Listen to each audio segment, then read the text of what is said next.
युद्ध दूसरे युद्ध के लिए स्थापित हो जाता है और एक सत्संग दूसरे सत्संग के लिए स्थापित हो जाता है। 24 घंटे में अगर 1 घंटे का भी सत्संग ना किया तो वो 24 घंटे व्यर्थ चले गए।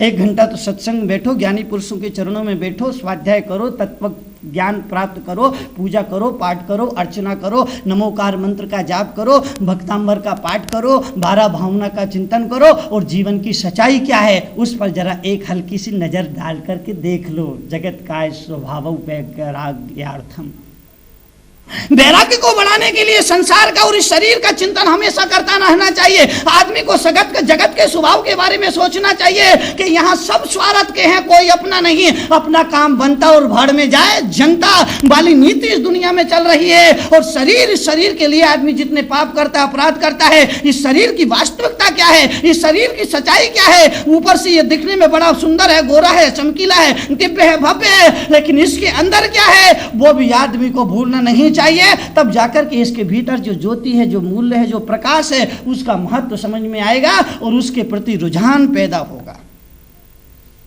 तब जाकर के मन थोड़ा सा संसार से विरक्त होगा और प्रभु के चरणों में अनुरक्त होगा। एक बात याद रखो, छोटा बच्चा होता है ना, बिल्कुल छोटा, उस छोटे बच्चे का 16 आना मन उसके बस में होता है। लेकिन जब वो बड़ा होता है उसका विवाह हो जाता है। विवाह का अर्थ समझते हो? विवाह, शुरू में वाह वाह, बीच में आह, अंत में तबाह, वही है वाकई में विवाह।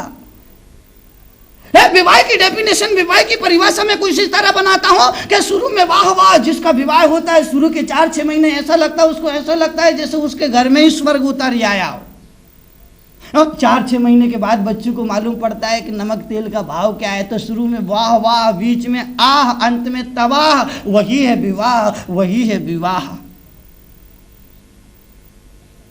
तो विवाह होने के बाद उसका 8 आना मन उसकी पत्नी ले लेती है।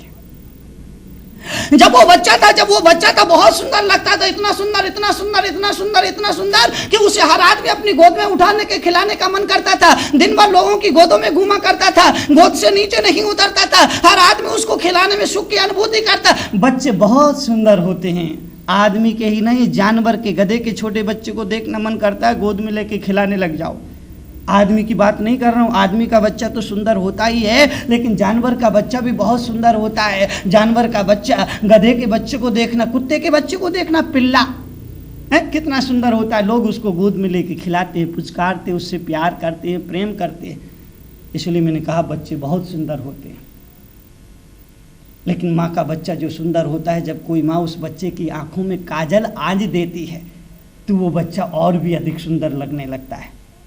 यूं तो बच्चा जन्म से, यूं तो बच्चा स्वभाव से सुंदर होता है, लेकिन जब एक माँ उस बच्चे की आंखों में काजल आंच देती है वो बच्चा और भी अधिक सुंदर लगने लगता है। अरे यही तो मैं आप लोगों से कह रहा हूं कि तुम भी बहुत सुंदर हो, बहुत सुंदर हो, बहुत सुंदर हो। अरे अपनी इन आंखों में एक सत्संग का काजल आंच लो, प्रभु की भक्ति का काजल आंच लो, प्रभु के नाम के स्मरण का काजल आंच लो, अरे सदगुरु के आशीर्वाद का काजल आंच लो, तो तुम और भी अधिक सुंदर लगने लगोगे। और फिर तुम्हें अगर परमात्मा भी अपनी गोद में बिठा के खिलाने लग जाए तो आश्चर्य वाली बात नहीं है, कोई अतिशयोक्ति नहीं है। अपनी इन आंखों में, अपनी इन छोटी छोटी 2 आंखों में धर्म ध्यान का काजल आंच लेना, सत्संग का काजल आंच लेना, प्रभु के नाम के स्मरण का काजल आंच लेना, तो तुम्हारी सुंदरता और बढ़ जाएगी।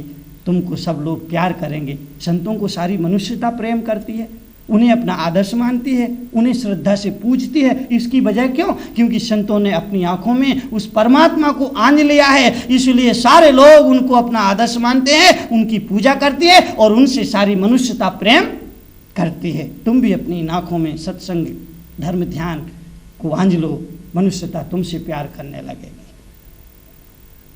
तो मैं कह रहा था कि बच्चा जब छोटा होता है, 16 आना बस उसके मन में होता है, उसका विवाह हो जाता है। विवाह होने के बाद उसका 8 आना मन उसकी पत्नी ले लिया करती है। बाद में जब उसके एक संतान आ जाती है तो 4 आना जो मन है वो बच्चे में चला जाता है। अब बच्चा 4 आना मन, वो 4 आना मन जो है वो खाने और कमाने में निकल जाता है। तो प्रभु के लिए क्या बचा?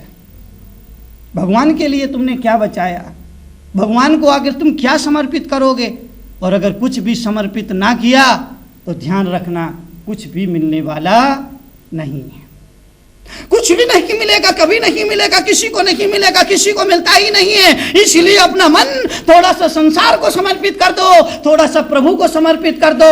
अरे प्रभु के लिए अपना दिल समर्पित कर दो। अपना दिमाग संसार को दे देना, अपना शरीर संसार को दे देना, अपनी बुद्धि संसार को दे देना, लेकिन अपना दिल सिवाय परमात्मा को, सिवाय सदगुरु के और किसी को मत देना। अगर और किसी को दिल दे दिया तो दिल का दौरा पड़ सकता है, और दिल का दौरा पड़ गया यात्रा अधूरी रहेगी, यात्रा पूरी नहीं हो पाएगी। उस दिल की दौरा ना पड़े। अगर आप चाहते हो तो मझधार में ही नहीं पुकारो, किनारे पर भी पुकारते रहो।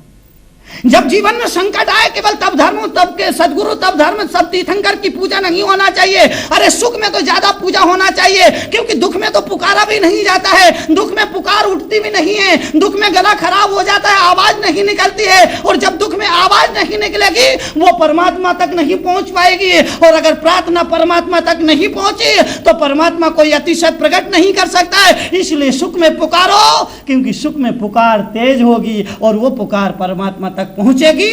उस पुकार से परमात्मा खिंचा चला आएगा और तुम्हें उस संकट से बचाएगा जो तुम्हारे जीवन पर मंडरा रहा है, जो तुम्हारे जीवन में निकट भविष्य में आने की तैयारी कर रहा है। इसलिए मझधार में नाव ना डूबे, किनारे पर भी ना डूबे।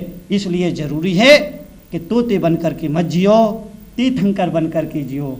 जो सुनो उसको गुनो, गुनने के बाद उसे उतारो। मेरी मेहनताना, मेरा तनख्वाह, मेरी वेतन, मेरा गुरु दक्षिणा, अगर तुम मुझे कुछ दे सकते हो तो वो गुरु दक्षिणा केवल यही है कि जो बुराइयां हैं वो मुझे दे दो।